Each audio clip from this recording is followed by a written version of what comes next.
В момента е 8:16. Аз спах 9-10 часа, само че то беше преди 30 часа. Режима ми доста се обърка, обаче в момента имам неща да върша. Затова се оправих, то ми личи, че ми се спи. Проблема е, че супер много са ми изморени очите.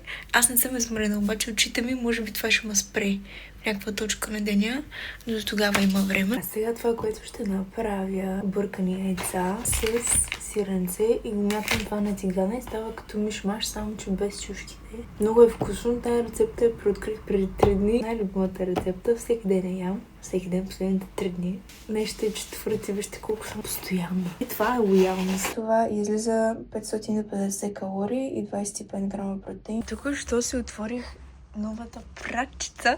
И да ви кажа, аз се чувствам като 5-годишна момиченца, на която съм подарили кукличка. Има гледчета. И това ще е тръпката ми тази седмица.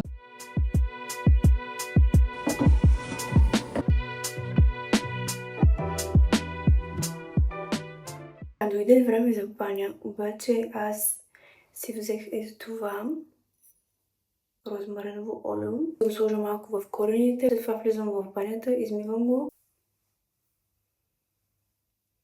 Като цяло всички места, които усещам, че оплешивяват от стреса, ще ги третирам. Да, както виждам, успях да си откапва и бузата. Сега и нея ще трябва да пера. И просто да се моля да се изпере, защото това е олио. Тая буза съм носила точно 2 пъти, разбирате, толкова е много.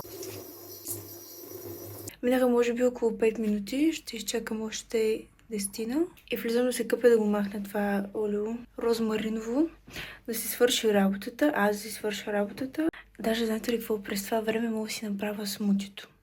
Защото след като изляза в банята, няма да ми се занимава да правя бъз-бъз. Взимам си чашката на нутрибулета и започвам да я пълна с каквото ми хрумне, с банани, овесени ядки, протеини, фъстъчено масло, всякакви калории, защото в момента се опитвам да си разширя стомаха обратно, за да мога да приемам повече калории и не качвам много килограми. Обаче е много трудно с яденето. Не мога това нещо с храна да го направя, но мога да направя с течности. Да се самоманипулирам малко и ще проработи, защото и предния път стана. Слагам някакъв половин банан, да той е останал. Още един фъстъчено масълце. От ядките ще сложа кашу, протеинна прах, това ще го забравя. И му добавям вода, защото това е само прахообразна работа. За квартирантките ми, опа, забравих най-важното.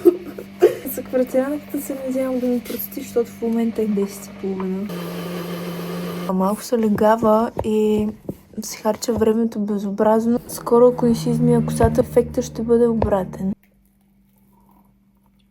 550 калории и 23 грама протеин. Включвам се докато обработвам клипчето, за да кажа, че това беше най-голямата грешка, която бях направила онази седмица. Понеже количеството захар, което беше в това смути, първо, че беше огромно. Второ, че го пих много късно вечерта, след което тренирах и се изкъпах, да, но на следващия ден се чувствах отвратително. Беше повлияло зле на захарта ми и от тогава не съм си правила това смути отново. Вероятно трябва да има по-малко захар в него, да го пия през друга част на деня, но вече си имам нова рецепта, може да я видите в някой друг влог, предполагам.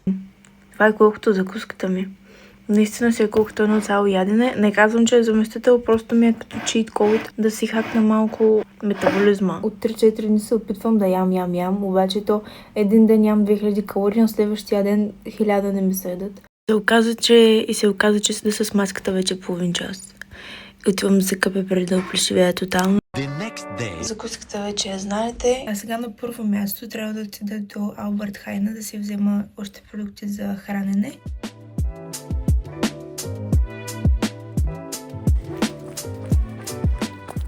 Относно бягането, може би не беше повече от 3 минути и половина. Изминах половин километър. Да, просто краката ми бяха много кашкавалени, ми беше много трудно накрая. Как казвам, това се съм бягала цял маратон, ама не за мен това си е много, защото аз най-много съм бягала от къща до спирката, но то нямам половин километър. Усетих колко много кислород ми влезе в гърдите. Все едно цял ден не бях пила вода и все едно цял ден не бях дишала кислород. Мисля, че ще си станем добри приятели с бягане. В момента приятелството ни е малко в зародиш. Просто ме кара да осъзнае колко много трябва да наблегна на това да съм издръжлива. Мисля утре също да бягам по-скоро сутринта, отколкото след обяд. Сега нещо друго, което забелязах за тези 3 минути, беше темпото, с което бягах.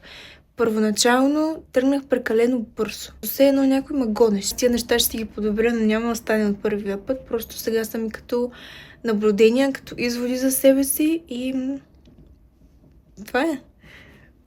Утре повече. Днеска хич не ми е ден. Кушата има майстори, които бръмчат от 8 часа сутринта. Сега бях навънка, но аз нямам толкова какво да правя навън. Защото когато седа много време навън, аз почвам да харча пари. Не знам, сега ще изляза да бягам. Бягането ми ще е не повече от 5 минути, предполагам. Така че това няма да спаси много.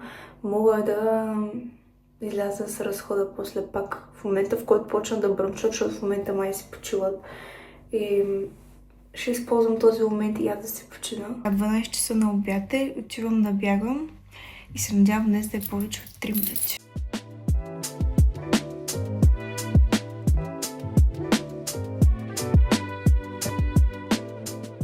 Днес се сетих, че мога да правя някакви паузи и пак да си бягам. Втория ден определено мина много по-добре от първия.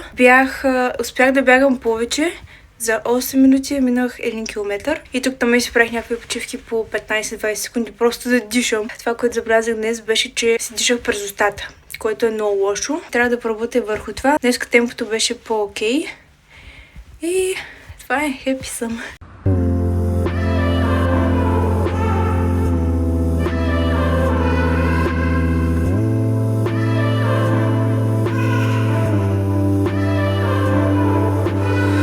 Единственото, което ми липсва, са 100 грама слънчоглед.